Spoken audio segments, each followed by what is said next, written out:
This is a CBS News special report. I'm Scott Pelley in Washington. Good day. Barack Obama will be leaving the presidency in less than 46 hours, and he is not going gently into that good night. He's about to face the White House press corps one last time. And he's getting a thumbs up from most of the American people.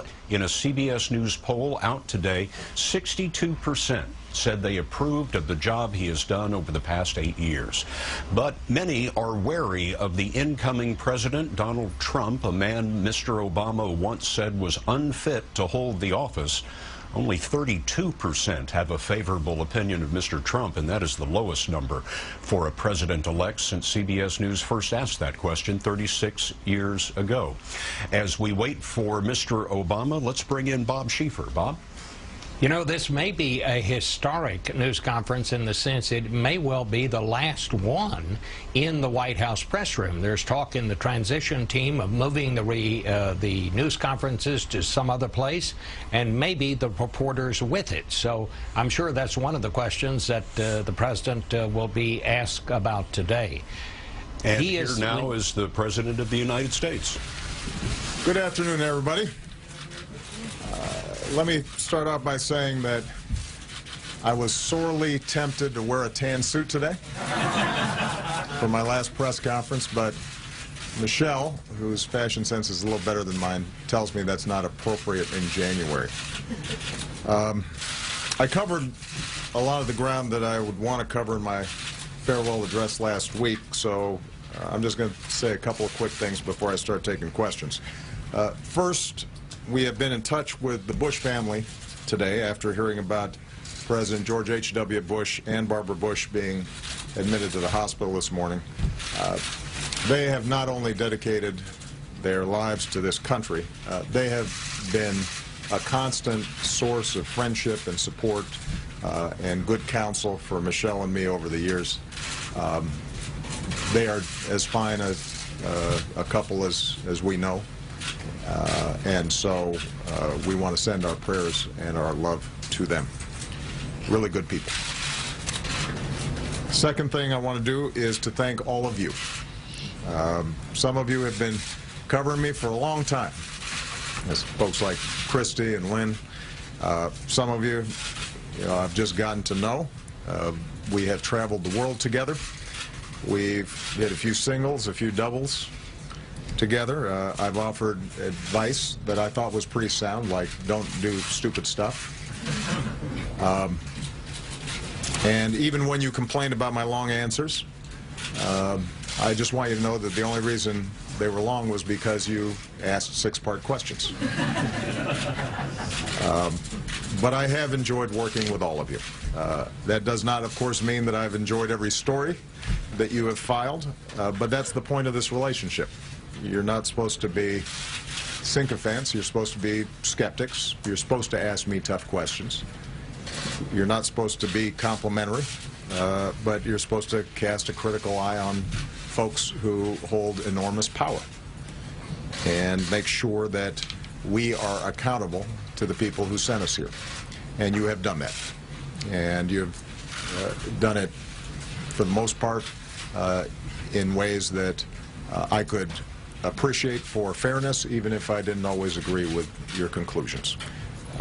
And having you in this building has made this place work better. It keeps us honest. It makes us work harder. You have made us think about how we are doing what we do and whether or not we're able to deliver on what's been requested by our constituents. And for example, every time you've asked, why haven't you cured Ebola yet, or why is there still that hole in the Gulf, it has given me the ability to go back to my team and say, will you get this solved before the next press conference?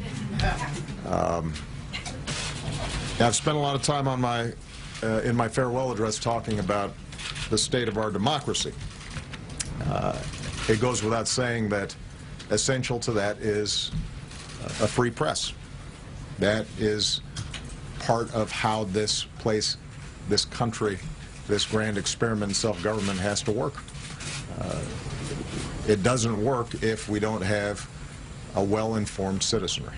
and you are the conduit through which they receive the information about what's taking place in the halls of power.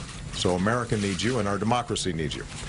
We need you to establish a baseline of facts and evidence that we can use as a starting point for the kind of reasoned and informed debates that ultimately lead to progress. And so my hope is that you will continue with the same tenacity that you showed us to do the hard work of getting to the bottom of stories and getting them right, and to push those of us in power to be the best version of ourselves, and to push this country to be the best version of itself. I have no doubt that you will do so. I'm looking forward to being an active consumer of your work rather than always the subject of it.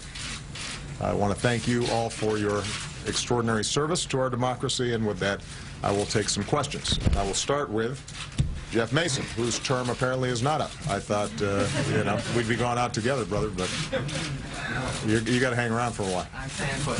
Jeff Mason, Reuters. Thank you, sir. Are you concerned, Mr. President, that commuting Chelsea Manning's sentence will send a message that leaking classified material will not generate a tough sentence to groups like WikiLeaks? How do you reconcile that in light of WikiLeaks' connection to Russia's hacking in last year's election? And related to that, Julian Assange has now offered to come to the United States. Are you seeking that, and would he be charged or arrested if he came here? Well, first of all, let's be clear. Chelsea Manning has served a tough prison sentence. So the notion that the average person who was thinking about disclosing vital classified information would think that it goes unpunished, I don't think would get that impression from the sentence that Chelsea Manning has served. It has been my view that given she went to trial, that due process was carried out, that she took responsibility for her crime, that the sentence that she received was very disproportionate relative to what other leakers had received, and that she had served a significant amount of time, that it made sense to commute and not pardon her sentence. And you know, I feel very comfortable that justice has been served, and that a message has still been sent that when it comes to our national security, that wherever possible, we need folks who may have legitimate concerns about the actions of government or their superiors or the agencies in which they work, that they try to work through the established channels and avail themselves of the whistleblower protections that have been put in place. I recognize that there's some folks who think they're not enough, and you know, I think all of us, when we're working in big institutions, may find ourselves at times at odds with policies that are set, but when it comes to national security, we're often dealing with people in the field whose lives may be put at risk, or you know, the safety and security and the ability of our military or our intelligence teams or our embassies to function effectively, and that has to be kept in mind. So with respect to WikiLeaks, I don't see a contradiction. First of all, I haven't commented on WikiLeaks generally. The conclusions of the intelligence community with respect to the Russian hacking were not conclusive as to whether WikiLeaks was witting or not in being the conduit through which we heard about the DNC emails that were leaked. I don't pay a lot of attention to Mr. Assange's tweets, so that wasn't a consideration. in this instance, and I refer you to the Justice Department for any criminal investigations, indictments, extradition issues that may come up with him. What I can say broadly is that in this new cyber age, we're going to have to make sure that we continually work to find the right balance of accountability and openness and transparency that is the hallmark of our democracy, but also recognize that there are adversaries and bad actors out there who want to use that same openness in ways that hurt us, whether that's in trying to commit financial crimes or trying to commit acts of terrorism, or folks who want to interfere with our elections. And we're going to have to continually build the kind of architecture that makes sure the best of our democracy is preserved, that our national security and intelligence agencies have the ability to carry out policy without advertising to our adversaries what it is that we're doing, but do so in a way that still keeps citizens up to speed on what their government's doing on their behalf.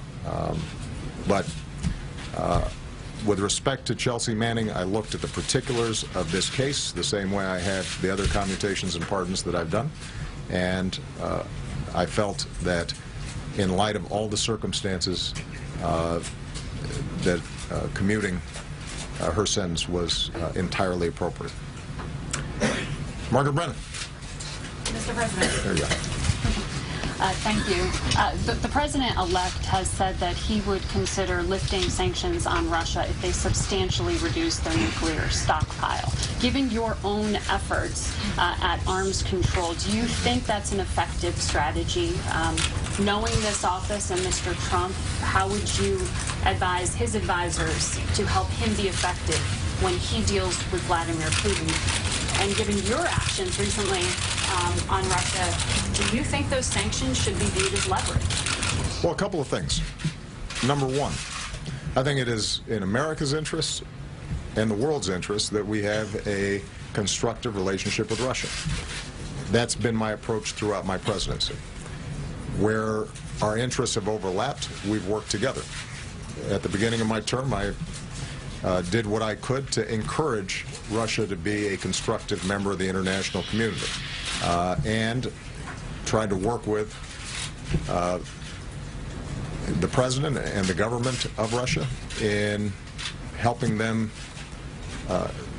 diversify their economy, improve their economy, use the incredible talents of the Russian people in more constructive ways. I think it's fair to say that after President Putin came back into the presidency, that an escalating anti-American rhetoric and an approach to global affairs that seemed to be premised on the idea that whatever America's trying to do must be bad for Russia, and so we want to try to counteract whatever they do. That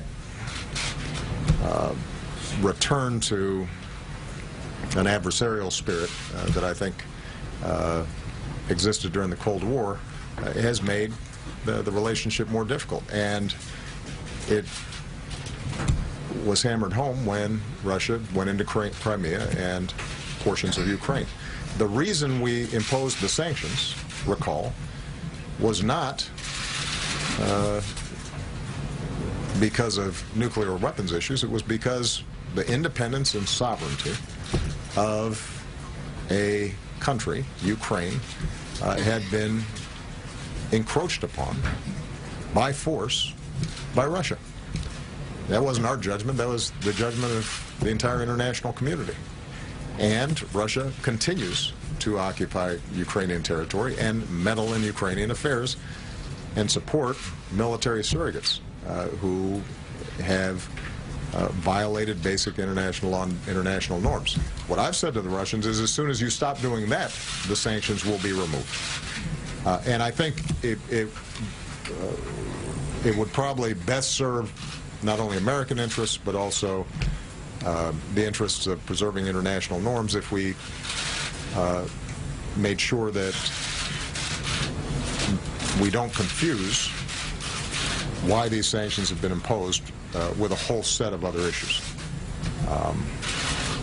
On nuclear issues, in my first term, we negotiated the START II treaty, and that has substantially reduced our nuclear stockpiles, both Russia and the United States. I was prepared to go further. I told President Putin I was prepared to go further. They have been unwilling to negotiate. If President-elect Trump is able to restart those talks in a serious way, I think there remains a lot of room for our two countries to reduce our stockpiles. And part of the reason we've been successful on our non-proliferation agenda and on our nuclear security agenda is because we were leading by example. I hope that continues. But I think it's important just to remember that the reason sanctions have been put in place against Russia has to do with their actions in Ukraine. And it is important for the United States to stand up for the basic principle that big countries don't go around and invade and bully smaller countries. I've said before, I expect Russia and Ukraine to have a strong relationship. They are historically bound together in all sorts of cultural and social ways, but Ukraine is an independent country. And this is a good example of the vital role that America has to continue to play around the world in preserving basic norms and values, whether it's advocating on behalf of human rights, advocating on behalf of women's rights, advocating on behalf of freedom of the press. You know, the United States has not always been perfect in this regard. There are times where we, by necessity, are dealing with allies or friends or partners who themselves are not meeting the standards that we would like to see met when it comes to international rules and norms.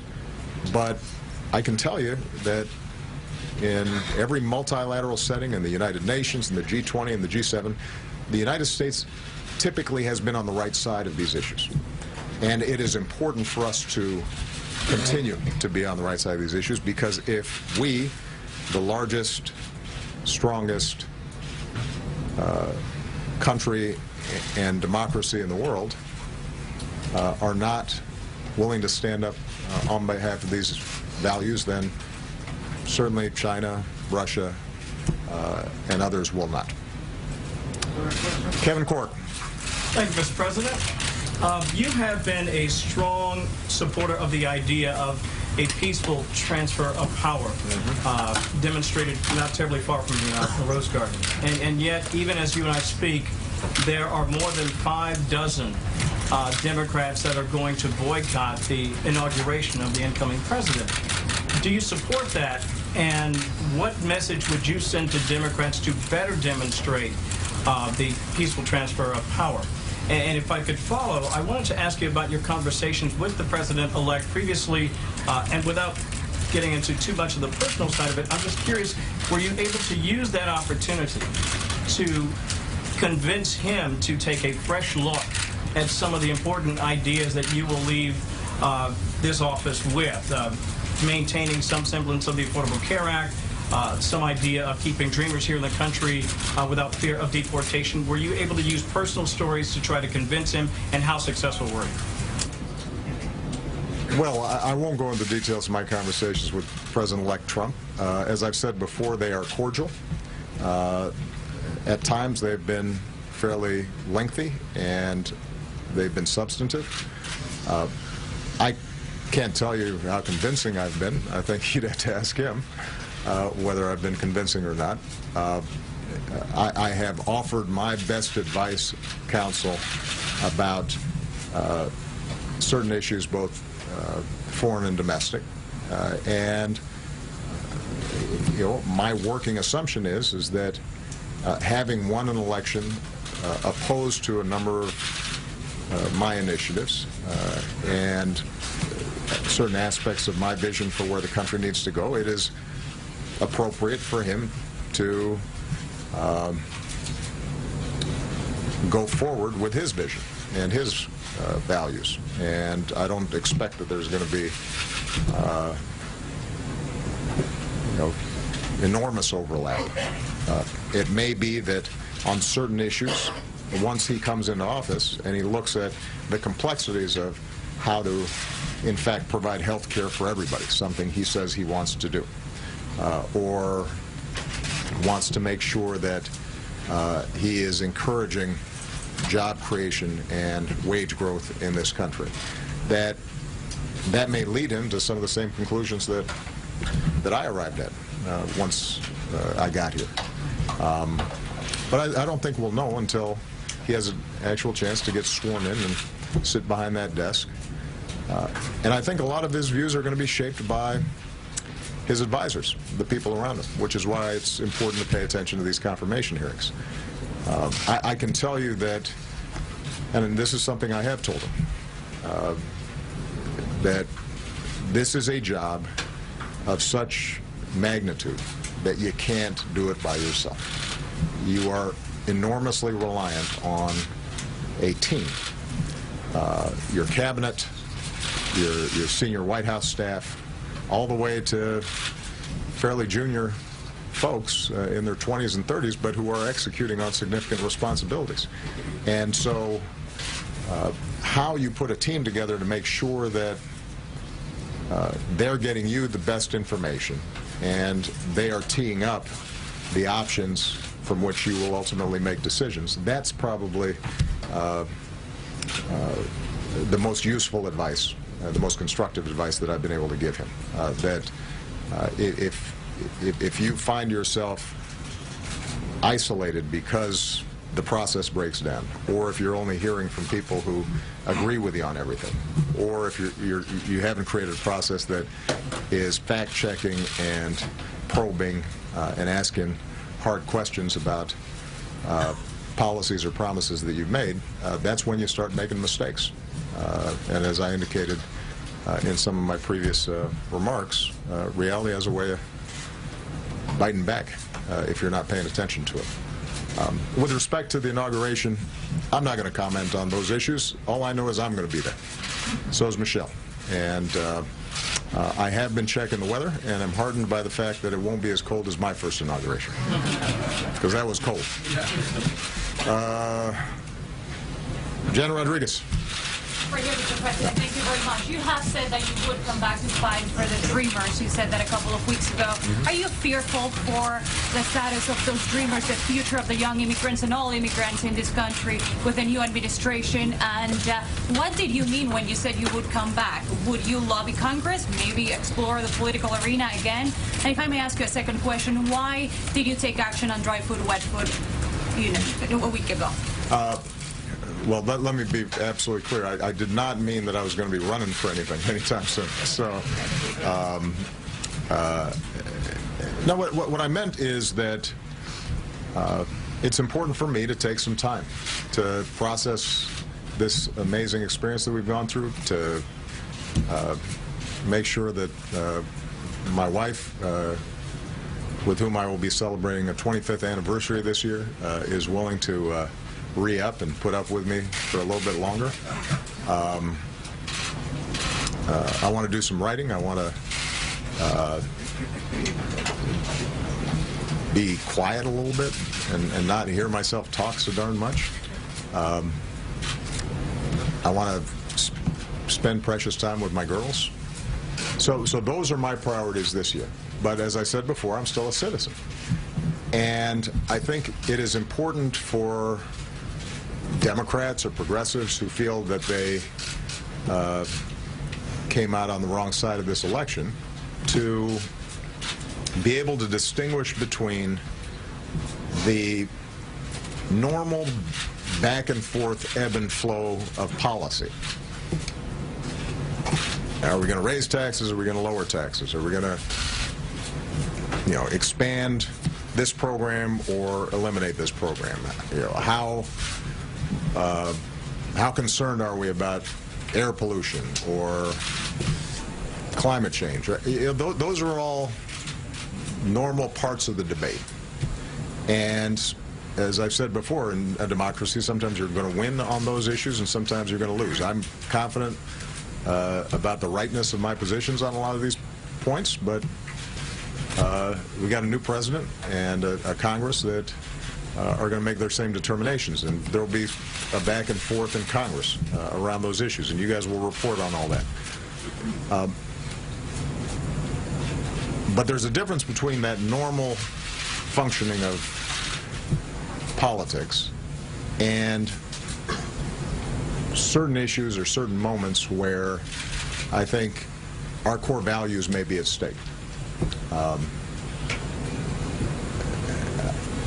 I put in that category if I saw systematic discrimination being ratified in some fashion. I put in that category explicit or functional obstacles to people being able to vote, to exercise their franchise.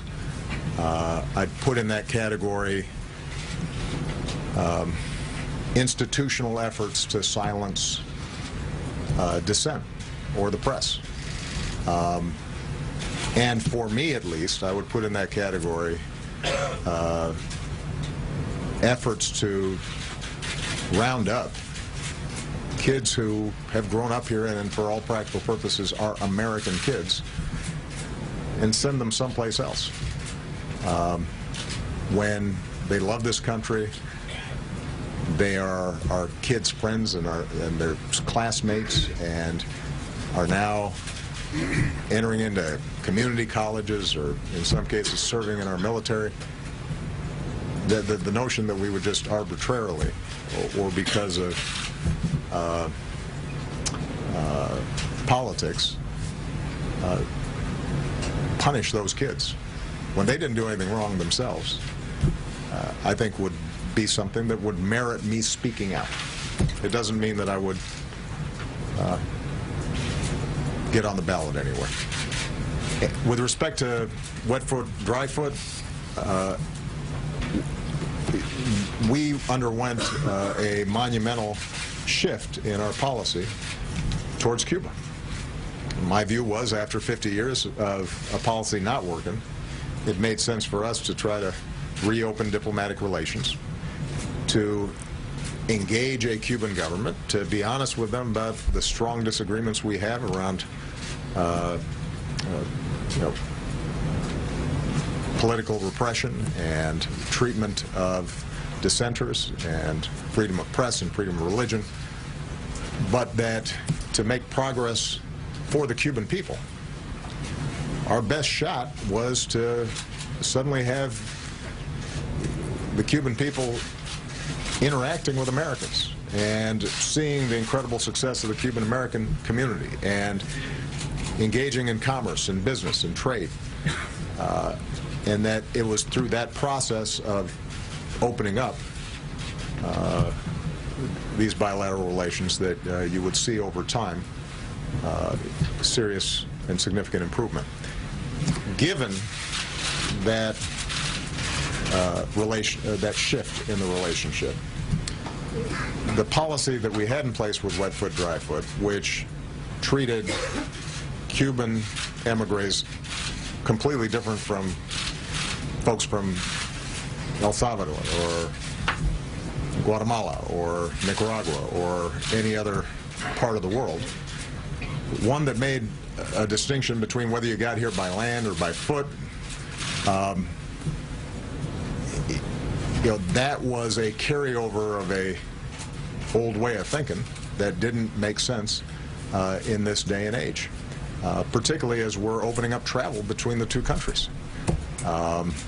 And so, we had very lengthy consultations with the Department of Homeland Security. We had some tough negotiations with the Cuban government, but we arrived at a policy which we think is both fair and appropriate to the changing nature of the relationship between the two countries. Nadia, Gobasi. Thank you, sir. I appreciate the opportunity, and I want to wish you and your family best of luck in the future. Thank you. Mr. President, you have been criticized and even personally attacked for the UN Security Council resolution that considered Israeli settlements illegal and an obstacle to peace. Mr. Trump promised to move the embassy to Jerusalem. He appointed an ambassador that doesn't believe in a two-state solution. How worried are you about the U.S. leadership in the Arab world and beyond as an honest broker? Will this ignite a third intifada? Will this even protect Israel? And in retrospect, do you think that you should have held Israel more accountable, like President Bush Sr. did with the loan guarantees? Thank you.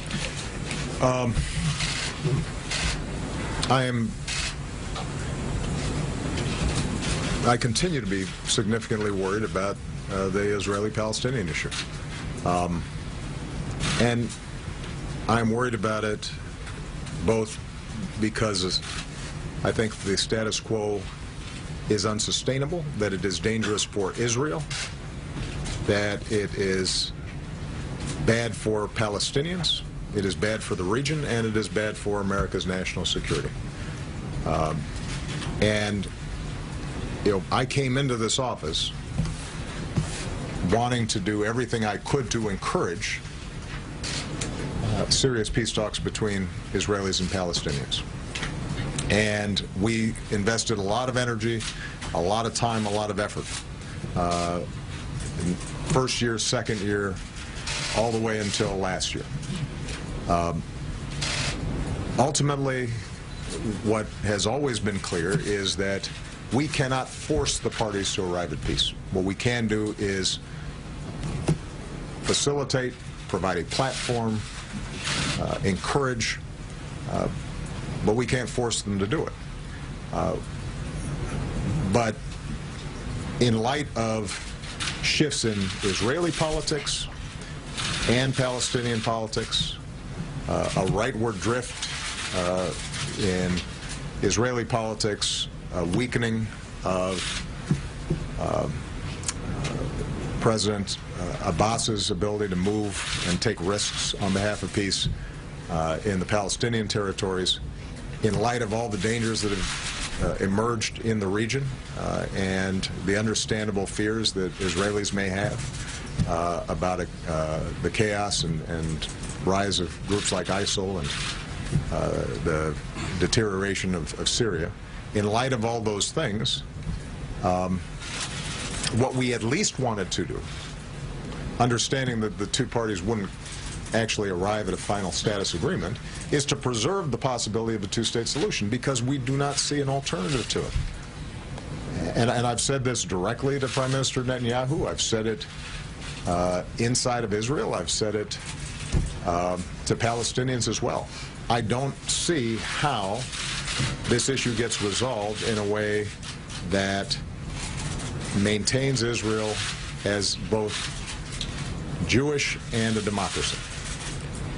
Because if you do not have two states, then in some form or fashion you are extending an occupation. Functionally, you end up having one state in which millions of people are disenfranchised and operate as second-class occupant or residents. You can't even call them citizens necessarily. And so the goal of the resolution was to simply say that the settlements, the growth of the settlements, are creating a reality on the ground that increasingly will make a two-state solution impossible. And we've believed, consistent with the position that had been taken with previous U.S. administrations for decades now, that it was important for us to send a signal, a wake-up call, that this moment may be passing. And Israeli voters and Palestinians need to understand that this moment may be passing. And hopefully that then creates a debate inside both Israeli and Palestinian communities that won't result immediately in peace, but at least will lead to a more sober assessment of what the alternatives are. So the president-elect will have his own policy. The ambassador or the candidate for the ambassadorship obviously has very different views than I do. That is their prerogative. That's part of what happens after elections. And I think my views are clear. We'll see how their approach plays itself out. I don't want to project today what could end up happening, but obviously it's a volatile environment. What we've seen in the past is when sudden unilateral moves are made that speak to some of the core issues and sensitivities of either side, that can be explosive. And what we've tried to do in the transition is just to provide the context in which the president-elect may want to make some of these decisions. Well, that's part of what we've tried to indicate to the incoming team in our transition process is pay attention to this, because this is volatile stuff. People feel deeply and passionately about this, as I've said, I think many times, the actions that we take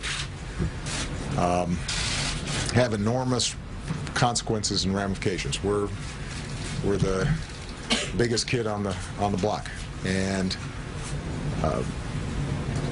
I think it is right and appropriate for a new president to test old assumptions and re-examine the old ways of doing things.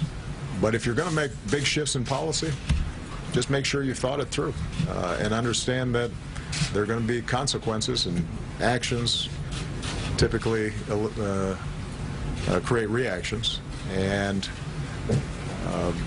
so you want to be intentional about it. You don't want to do things off the cuff when it comes to an issue this volatile. Chris Johnson. Chris Johnson. On LGBT rights. I'm sorry. Where's Chris? I'm right here in the back. There you go. I'm sorry. Didn't see it.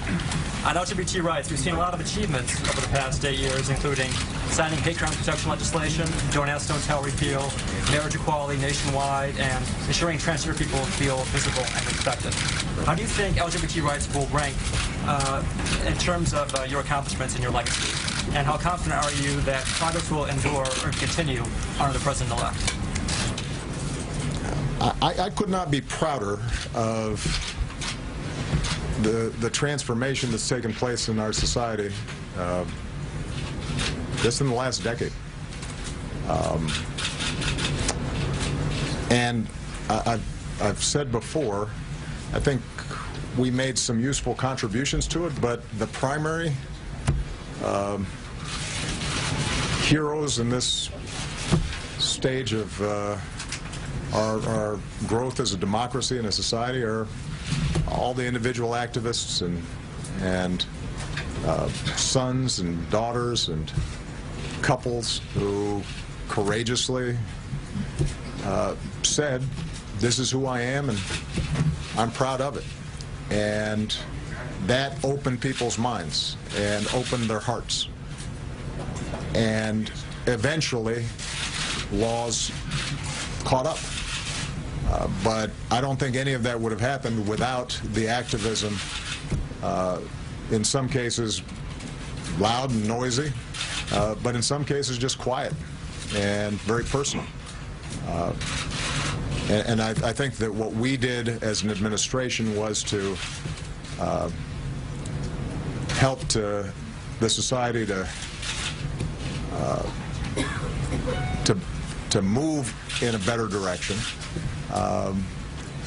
but to do so in a way that didn't create an enormous backlash and was systematic and respectful of the fact that, in some cases these issues were controversial. I think that the way we handled, for example, Don't Ask, Don't Tell, being methodical about it, working with the Joint Chiefs, making sure that we showed this would not have an impact on the effectiveness of the greatest military on earth. And then to have Defense Secretary and Bob Gates and a chairman and Mike Mullen and the Joint Chiefs who were open to evidence and ultimately worked with me to do the right thing. I am proud of that. But again, none of that would have happened without this incredible transformation that was happening in society out there. You know, when I gave Ellen the Presidential Medal of Freedom, I meant what I said. I think somebody that kind and likable projecting into living rooms around the country, that changed attitudes. And that wasn't easy to do for her. And that's just one small example of what was happening in countless communities all across the country. So I'm proud that that in certain places we maybe provided a good block downfield to help the movement advance. I don't think it is something that will be reversible because American society has changed. The attitudes of young people in particular have changed. That doesn't mean there aren't going to be some fights that are important. Legal issues, issues surrounding transgender persons. There's still going to be some battles that need to take place. But if you talk to young people, Malia, Sasha's generation, even if they're Republicans, even if they're conservative, many of them would tell you, I don't understand how you would discriminate against somebody because of sexual orientation. That's just sort of burned into them in pretty powerful ways. April Ryan. Thank you, Mr. President. Long before today, you've been considered a rights president. Under your watch, people have said that you have expanded the rubber band of inclusion, and with the election and the incoming administration, people are saying that rubber band has recoiled and maybe is even broken. And I'm thinking back to a time on Air Force One going to Selma, Alabama, when you said your job was to close the gaps that remain. And with that, what gaps still remain when it comes to rights issues on the table? And also, what part will you play in fixing those gaps in your new life? And lastly, you are the first black president. Do you expect this country will see this again? Well, I'll answer the last question first. I think we're going to see people of merit rise up from every race, faith, corner of this country, because that's America's strength. When we have everybody getting a chance and everybody's on the field, we end up being better. I think I've used this analogy before. We killed it in the Olympics in Brazil. And Michelle and I, we always have the Olympic team here. And it's a lot of fun, first of all, just because, anytime you're meeting somebody who's the best at anything, it's impressive. And these mostly very young people are all just so healthy looking, and they just beam and exude fitness and health. And so we have a great time talking to them. But they are of all shapes, sizes, colors. The genetic diversity that is on display is remarkable. And if you look at a Simone Biles, and then you look at a Michael Phelps, they're completely different.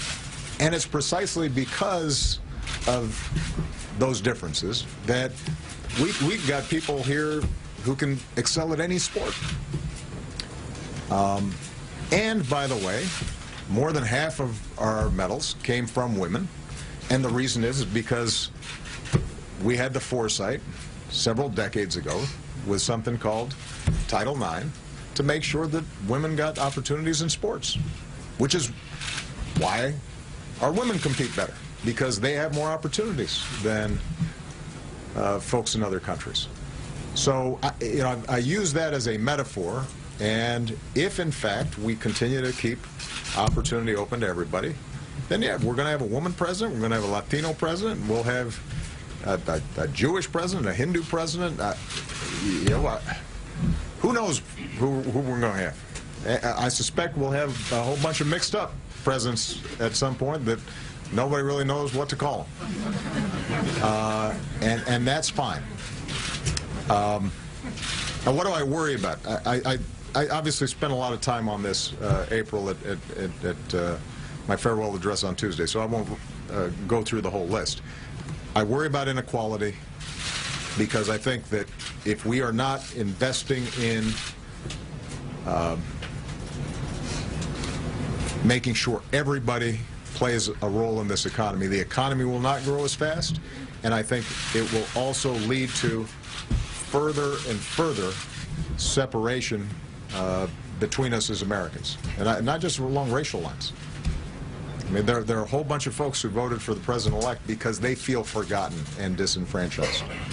They feel as if they're being looked down on. They feel as if their kids aren't going to have the same opportunities as they did. And you don't want to have an America in which a very small sliver of people are doing really well, and everybody else is fighting for scraps, as I said last week. Because that's oftentimes when racial divisions get magnified, because people think, well, the only way I'm going to get ahead is if I make sure somebody else gets less, somebody who doesn't look like me or doesn't worship in the same place I do. That's not a good recipe for our democracy. I worry about, as I said in response to a previous question, making sure that the basic machinery of our democracy works better. We are the only country in the advanced world that makes it harder to vote rather than easier. And that dates back. There's an ugly history to that we should not be shy about talking about. Voting rights? Yes, I'm talking about voting rights. The reason that we are the only country among advanced democracies that makes it harder to vote is it traces directly back to Jim Crow and the legacy of slavery. And it became sort of acceptable to restrict the franchise. And that's not who we are. That shouldn't be who we are. That's not when America works best. So I hope that people pay a lot of attention to making sure that everybody has a chance to vote. Make it easier, not harder. This whole notion of election or voting fraud, this is something that has constantly been disproved. This is fake news. The notion that there are a whole bunch of people out there who are going out there and are not eligible to vote and want to vote. We have the opposite problem. We have a whole bunch of people who are eligible to vote who don't vote. And so the idea that we put in place a whole bunch of barriers to people voting doesn't make sense. And then, as I've said before, political gerrymandering that makes your vote matter less because politicians have decided you live in a district where everybody votes the same way you do, so that these aren't competitive races. And we get 90% Democratic districts, 90% Republican districts. That's bad for our democracy, too. I worry about that. I think it is very important for us to make sure that our criminal justice system is fair and just, but I also think it's also very important to make sure that it is not politicized, that it maintains an integrity that is outside of partisan politics at every level. I think at some point we're going to have to spend, and this will require some action by the Supreme Court, we have to re-examine just the flood of endless money that goes into our politics, which I think is very unhealthy. So there are a whole bunch of things I worry about there.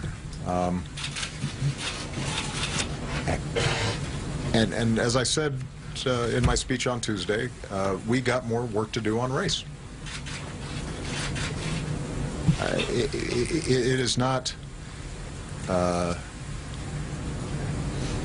it is simply not true that things have gotten worse. They haven't. Things are getting better. And I have more confidence on racial issues in the next generation than I do in our generation or the previous generation. I think kids are smarter about it. They're more tolerant.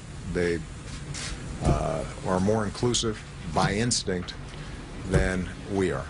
And hopefully my presidency maybe helped that along a little bit. But, you know, we,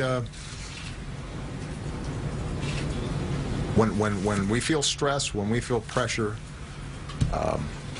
when we're just fed information that encourages some of our worst instincts, we tend to fall back into some of the old racial fears and racial divisions and racial stereotypes, and it's very hard for us to break out of those and to listen and to think about people as people and imagine being in that person's shoes. And by the way, it's no longer a black and white issue alone. You got Hispanic folks and you got Asian folks, and this is not just you know, the same old battles. We got this stew that's bubbling up of people from everywhere, and we're going to have to make sure that we, in our own lives, in our own families and workplaces, do a better job of treating everybody with basic respect and understanding that not everybody starts off in the same situation, and imagining what would it be like if you were born in an inner city and had no job prospects anywhere within a 20-mile radius. Or how does it feel being born in some rural county where there's no job opportunities in 20-mile radius, and seeing those two things as connected as opposed to separate. So, you know, we got work to do, but overall, I think on this front, the trend lines ultimately, I think, will be good. Christy Parsons. Thank you. And Christy, you are going to get the last question. Christy is, you know, I've been knowing her since Springfield, Illinois. When I was a state senator, she'd listen to what I had to say. So the least I can do is give her the last question as President of the United States. Go ahead. 217 number still works. So. Yeah, there you go. Go ahead. Well, thank you, Mr. President. It has been an honor. Thank you. And I have a personal question for you, because I know how much you like this.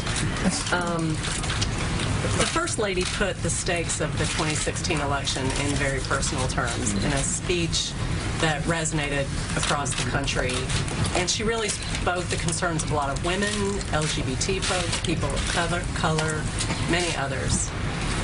And so I wonder now how you and the First Lady are talking to your daughters about the meaning of this election and how you interpret it for yourself and for them. You know, every parent brags on their daughters or their sons. You know, if your mom and dad don't brag on you, you know, you got problems. But man, my daughters are something. And they just surprise and enchant and impress me more and more every single day as they grow up. And so these days when we talk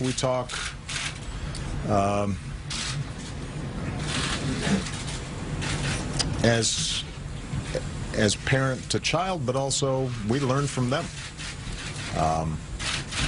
And I think it was really interesting to see how Malia and Sasha reacted. They were disappointed.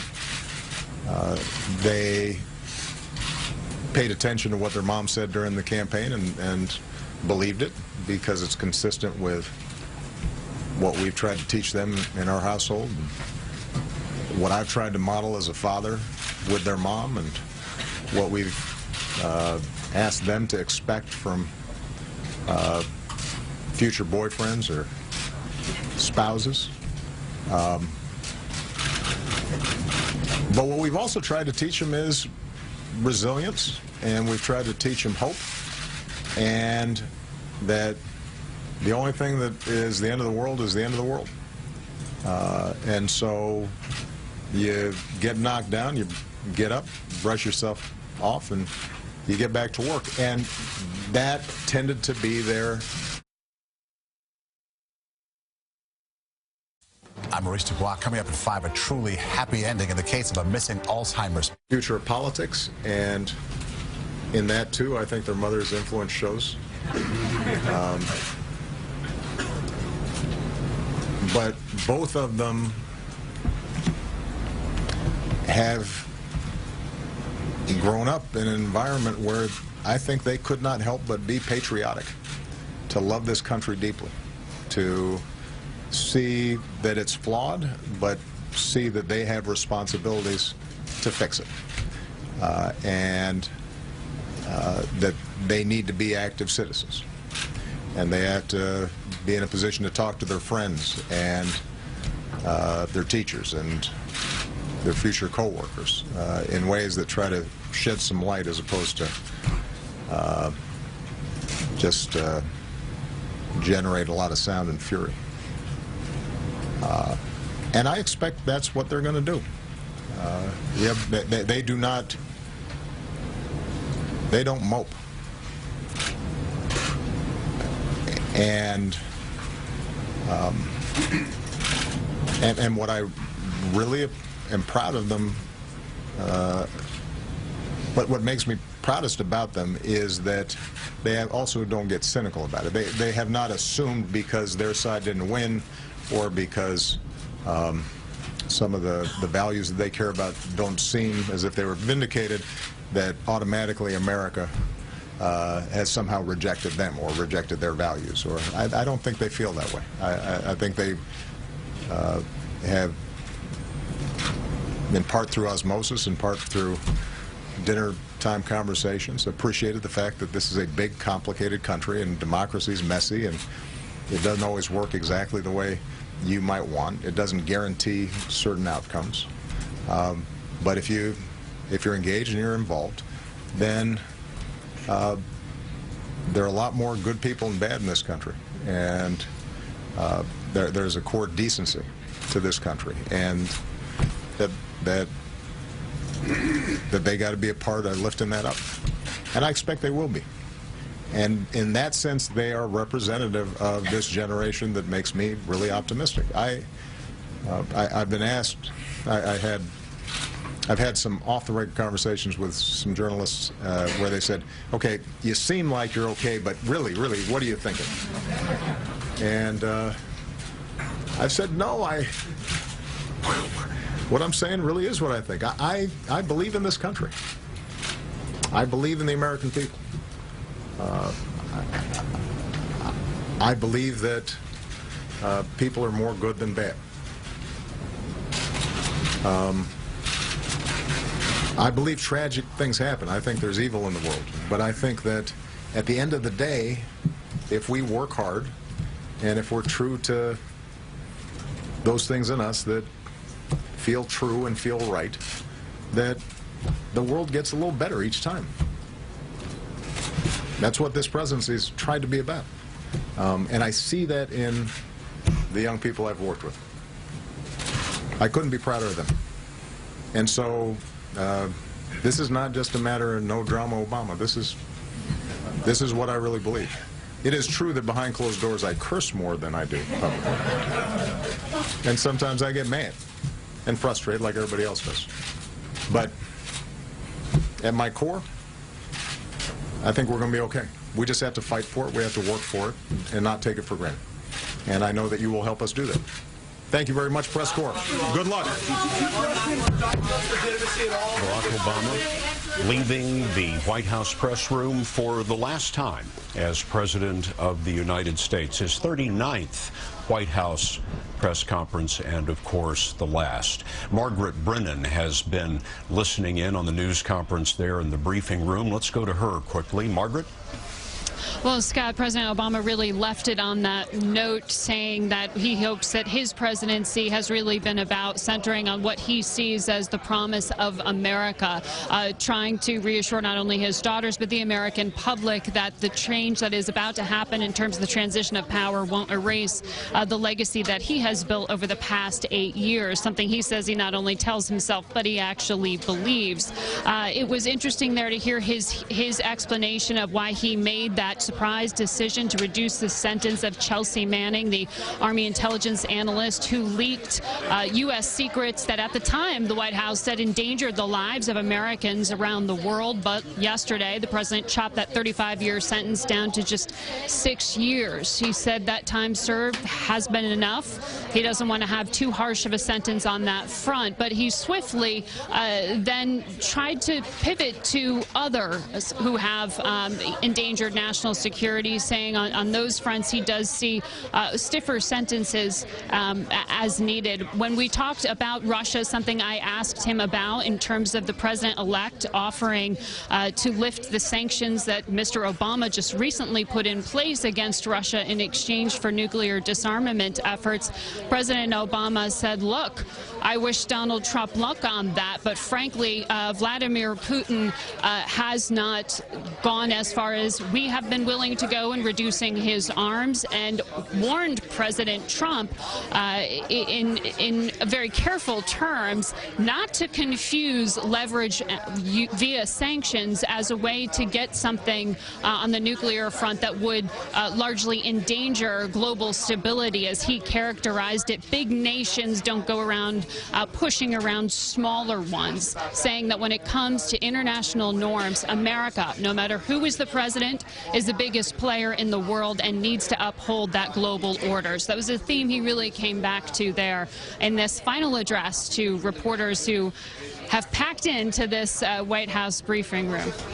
Margaret Brennan, hang in there with us just a moment as we bring in Bob Schieffer. Bob, the president said that if you do the right thing, then the world gets a little bit better every time, and that's what this administration has been all about. Well, I thought that was a nice thing to say. This was, after all, his farewell news conference. He ended on a good note, saying he thinks there's a core of decency in this country. That's what we're all about. I think to call this a news conference, you might question that. There wasn't a great deal of news here. The needle didn't move very much. But again, this was his farewell news conference.